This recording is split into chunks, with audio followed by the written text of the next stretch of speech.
Bonjour les amis. On s'est tous déjà retrouvés dans cette situation.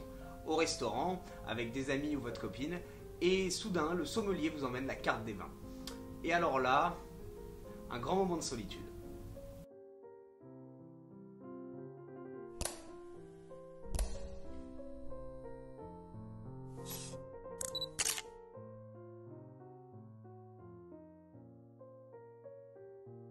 Aujourd'hui, on va s'attaquer à un monument qui régit toute la culture du vin depuis près de 200 ans.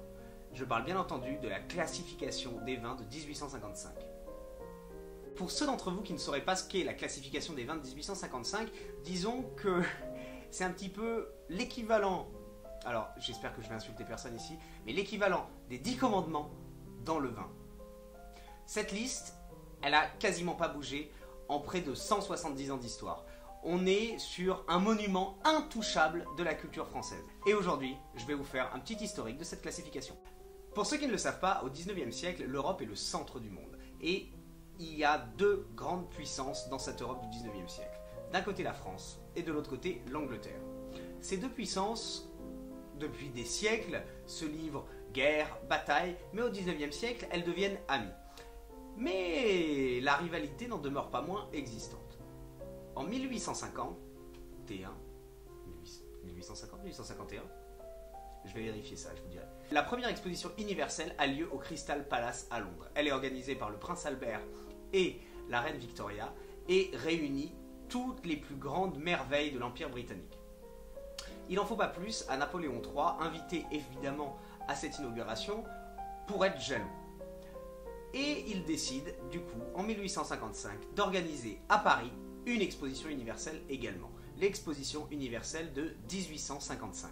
Cette exposition universelle de 1855, qui a pour but de montrer toutes les merveilles qui sont fabriquées en France, qu'elles soient technologiques, artistiques, gastronomiques, en gros, une exposition universelle, c'est quoi? C'est une bataille de quéquettes. Oui, un petit peu. En gros, on montre tout ce qu'on sait faire dans le pays. On est les plus forts pour faire ci, on est les plus forts pour faire ça. Mais s'il y a bien un point où la France est effectivement la plus forte, c'est pour faire du vin. En 1855, malheureusement, le vin est pas classé. Pas classé, ça veut dire quoi? Ça veut pas dire qu'il est pas bon, ça veut dire que le client, l'acheteur potentiel, ne sait pas vraiment ce qu'il achète. En effet, il y a un problème. Les domaines viticoles, à l'époque, fabriquent du vin et le livrent en barrique à des négociants. Ces négociants vont ensuite mettre en bouteille le vin. Cette pratique, qui a complètement disparu aujourd'hui, a été légion pendant des années et des années, des siècles même. Si bien que le vin n'était pas toujours de bonne qualité.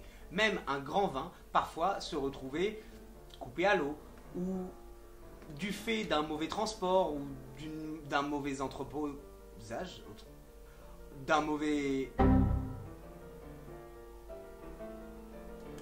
stockage. Il y avait énormément de choses qui faisaient que le vin pouvait être altéré. À partir du 19e siècle, certains domaines décident de mettre en bouteille le vin au château. D'un autre côté, vous me direz, mais à quoi ça sert d'avoir une classification si pendant des siècles le vin français s'est quand même vendu?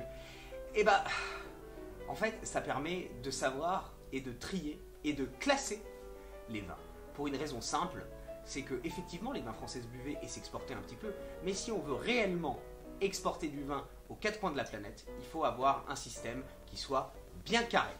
Alors il y a un petit détail aussi qui est à relever, c'est que cette classification, son nom officiel, c'est la classification officielle des vins de Bordeaux de 1855. Alors là, vous me dites, mais dis-moi Jean, il n'y a pas que dans le Bordelais qu'on produit du vin en France? Oui, mais alors le problème, c'est que Napoléon III confie la tâche de créer cette fameuse liste qui permettrait de représenter au mieux tout ce qui se fait de bon comme vin français, et ben il la confie à la Chambre de commerce de Bordeaux. Donc forcément, ces gentils messieurs de la Chambre de commerce de Bordeaux, et ben ils ont mis leur vin en avant. Il faut bien savoir que cette classification des vins qui est ordonnée en 1855 n'est absolument pas la première classification des vins de Bordeaux qui a existé. On peut citer Thomas Jefferson qui lui avait déjà fait avant une classification des vins de Bordeaux. Il y a un autre point également à savoir sur cette classification des vins de Bordeaux, c'est que quand le panel d'experts de la Chambre de commerce de Bordeaux a fait justement la première liste qui deviendrait plus tard cette fameuse classification, eh bien, ils l'ont pas fait par de la dégustation, non. ils se sont juste appuyés sur le prix de vente des vins. Donc on classe du premier au cinquième grand cru, non pas par goût, mais par le prix du vin. Alors là vous allez me dire, ouais mais du coup en fait il y a carrément des super vins en dehors des premiers grands crus. Oui, c'est vrai. Il y a des super vins partout. Il y a même des super vins qui ne sont pas classés. Et la plupart des super vins, eh ben, on ne les connaît même pas. Parce qu'il y a tellement de viticulteurs en France que goûter tous les vins français, ça serait absolument impossible. Malheureusement, cette classification, ce qu'elle fait, c'est qu'elle donne vraiment un aperçu très étroit de ce qu'on est capable de faire en France. Et c'est dommage. Et malheureusement, cette classification, aujourd'hui, eh bien, ça reste toujours la référence dans le monde au niveau du vin français.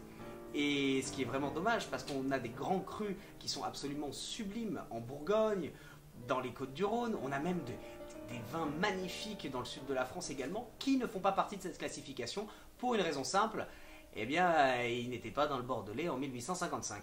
Voilà. Ce qui est dommage avec cette classification, au-delà d'omettre 90% du terroir viticole français, eh ben, c'est que, malheureusement, on oublie également les blancs. Les seuls blancs en effet qui sont représentés dans la classification des vins de Bordeaux, ce sont les blancs liquoreux. Alors pour ceux qui ne savent pas ce qu'est un blanc liquoreux, ce sont les blancs qui sont sucrés. Donc à Bordeaux, c'est Sauterne. Sauterne.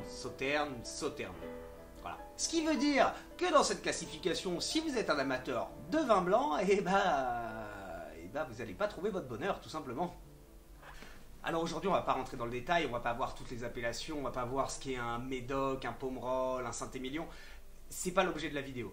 L'objet de la vidéo, c'était de faire un petit point historique sur ce qu'est cette classification, ce qu'elle a apporté, comment est-ce qu'elle a été faite, et aujourd'hui, malheureusement, qu'est-ce qu'elle implique. Alors, qu'est-ce qu'elle implique aujourd'hui? Eh bien, malheureusement, elle fait toujours référence dans le monde comme étant la classification des vins français, alors que malheureusement, elle ne classe que les vins de Bordeaux.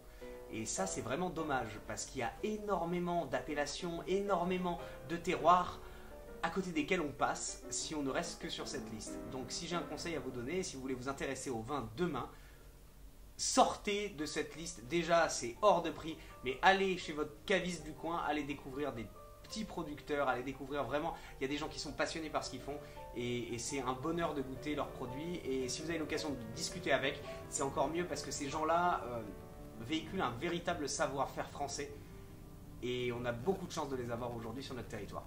Bon, je vous ai dit que la classification avait jamais évolué, c'est pas tout à fait vrai.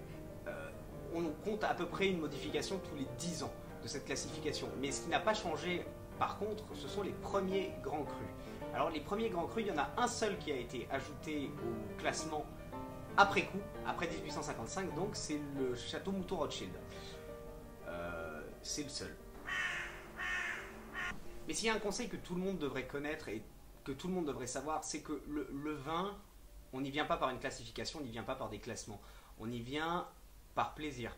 Et je pense que se faire sa propre classification et sortir un petit peu des sentiers battus, c'est l'idéal si vous voulez vraiment découvrir ce produit fabuleux.